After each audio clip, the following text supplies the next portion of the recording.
जरा सोचिए, सेहत को लेकर जो हमारी गहरी सोच है, क्या वो हमारे हर फैसले पर असर डालती है? आज हम सेहत से जुड़े एक ऐसे ही अलग फलसफे को समझने की कोशिश करेंगे।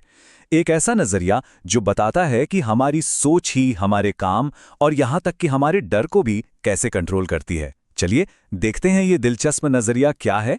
अच्छा, तो कहानी की शुरुआत यहीं से होती है। ये जो लाइन है ना, यही इनके पूरे तर्क की बुनियाद है।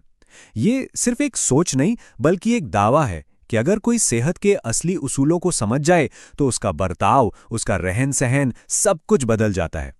बात सिर्फ बेहतर चॉइस लेने की नहीं है, बल्कि पूरी दुनिया को एक नई नज़र से देखने की है। तो सवाल ये है कि ये फलसफा, ये सोच आखिर टिकी किस चीज़ पर है? देखिए, इसका आधार एक बहुत ही सीधा-साधा लेकिन बहुत पावरफुल बंटवारा है। ये लोग दुनिया को दो हिस्सों में बांट कर देखते हैं और बस वहीं से इनकी सारी सोच की गाड़ी आगे बढ़ती है। और ये बंटवारा यहाँ बिल्कुल साफ नजर आता है।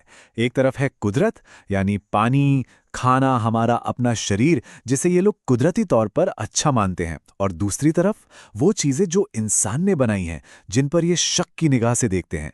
मतलब ये एक ऐसी दुनिया है जहाँ कुदरत पर तो पूरा भरोसा है, पर इंसानी दखलंदाजी पर हमेशा सवाल उठाया जाता है। इनका कहना है कि इंसान अक्सर पहले गोली चलाओ फिर निशाना साधो वाले अंदाज में काम करता है, और उसके नतीजे दशकों बाद सामने आते हैं।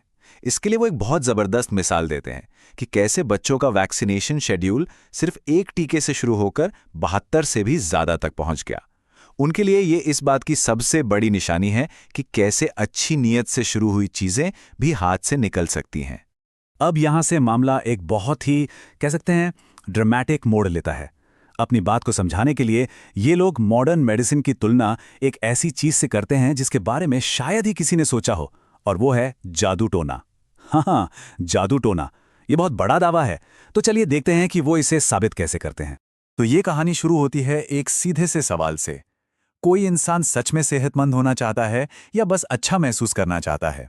इनके हिसाब से इन दोनों बातों में जमीन आसमान का फर्क है। वो कहते हैं कि अक्सर हम सिर्फ लक्षणों से, मतलब जो तकलीफ दिख रही है, उससे छुटकारा पाना चाहते हैं, भले ही इसके लिए जड़ में जो असली समस्या है उसे अनदेखा ही क्यों ना करना पड़े। और फिर सामने आता है इस सोच का नतीजा। वो जो जादुई दवा है, वो लक्षणों को तो दबा देती है, जिससे कुछ वक्त के लिए अच्छा लगने लगता है, लेकिन इनका तर्क है कि यहीं से एक ऐसा चक्कर शुरू होता है जिससे निकलना मुश्किल है। असल बीमारी अंदर ही अंदर बढ़ती रहती है, और ज़्यादा दवाओं की ज़रूरत पड़ती है, और सेहत तेज़ी से गिरती चली जाती है। अब वो अपनी इस कहानी को सीधे सीधे मॉडर्न मेडिसिन से जोड़ते हैं। वो बताते हैं कि फार्मास्यूटिकल शब्द ग्रीक भाषा के शब्द फार्माकिया से निकला है, और उनके मुताबिक इस फार्माकिया का मतलब होता है जादू टोना। तो ज़बान के इस कनेक्शन का इस्तेमाल करके वो अपने सिस्टम की आलोचना को और मजबूत करते हैं। ये जो बात है ना, ये उनके पूरे तर्क का निचोड़ है। वो एक सिंपल सा थॉट एक्सपेरिमेंट सामने रखते हैं। अगर एक बिल्कुल सेहतमंद इंसान को 10 दवाइयां दे दी जाएं, तो क्या होगा? वो बीमार पड़ जाएगा। तो फिर ये बात कैसे समझी जा सकती है कि वही दवाइयां एक बीमार इंसान को सच में सेहतमंद बना सकती हैं? उनके लिए ये एक बुनियादी सवाल है जिसका कोई जवाब नहीं है। लेकिन क्या ये सब सिर्फ एक फलसफा है, सिर्फ बातें हैं, या उनके पास अपनी बात को साबित करने के लिए कुछ सबूत भी हैं? अपनी आलोचना को वजन देने के लिए वो कुछ ऐसे आंकड़ों और ट्रेंड्स की तरफ इशारा करते हैं जो उनके मुताबिक ये दिखाते हैं कि मौजूदा सिस्टम फेल हो रहा है। और ये आंकड़ा वाकई चौंकाने वाला है। उनके मुताबिक अमेरिका हेल्थ केयर पर दुनिया में सबसे ज्यादा पैसा खर्च करता है, लेकिन इसके बावजूद जब बात सेहत के नतीजों की आती है, तो वर्ल्ड हेल्थ ऑर्गेनाइजेशन की रैंकिंग में वो बड़े बड़े औद्योगिक देशों में लगातार आखिरी पायदान पर रहता है। तो सवाल उठता है कि आखिर इतना सारा पैसा जा कहाँ रहा है? और बात सिर्फ रैंकिंग की नहीं है, वो पुरानी बीमारियों के बढ़ते मामलों की तरफ भी ध्यान खींचते हैं, और एक बहुत ही बुनियादी सवाल पूछते हैं कि जब मेडिकल टेक्नोलॉजी में इतनी तरक्की हो गई है, तो फिर दिल की बीमारियां, कैंसर और डायबिटीज जैसी परेशानियां पहले से कहीं ज्यादा क्यों बढ़ रही हैं? तो ठीक है, अगर मौजूदा सिस्टम में ही प्रॉब्लम है, तो फिर इसका हल क्या है? यहीं पर ये लोग अपना एक अलग नजरिया सामने रखते हैं। ये बाहर से कुछ ठीक करने के बारे में नहीं है, बल्कि अंदर की ताकत को पहचानने के बारे में है। उनके फलसफे की जड़ इस यकीन में है। ये कोट इसी सोच को बयां करता है कि इंसान का शरीर कोई पैदाइशी तौर पर खराब चीज नहीं है।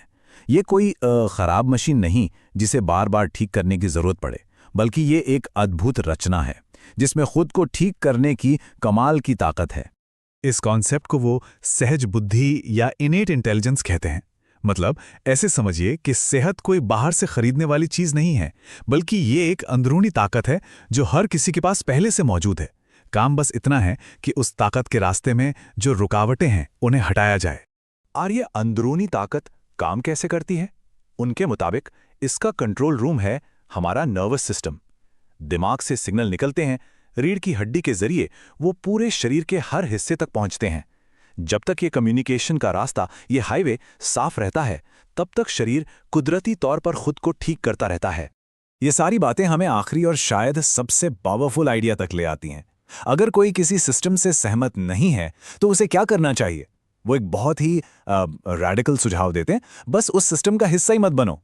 उनका तर्क ये है कि असली बदलाव सिस्टम को अंदर से ठीक करने की कोशिश करने से नहीं आता। बदलाव तब आता है जब लोग मिलकर एक अलग रास्ता चुनते हैं, एक ऐसा रास्ता जो उनके अपने उसूलों पर बना हो। ये सब कुछ पर्सनल चॉइस की ताकत के बारे में है। तो इन सब बातों के बाद आखिरी सवाल यही बचता है कि अगर सेहत दवाइयों या डॉक्टरों से नहीं मिलती तो फिर मिलती कहां से है? और उनका जवाब उनके पूरे फलसफे को एक लाइन में समेट देता है। और जवाब है ये। उनका आखिरी संदेश बहुत सीधा है। असली सेहत अंदर से आती है, बनाने वाले से आती है, किसी बाहरी चीज से नहीं। और ये एक ऐसा नजरिया है जो सेहत के बारे में हमारी आज की समझ को सीधी चुनौती देता है और हमें विश्वास, शरीर और तंदुरुस्ती के रिश्ते के बारे में दोबारा सोचने पर मजबूर करता है।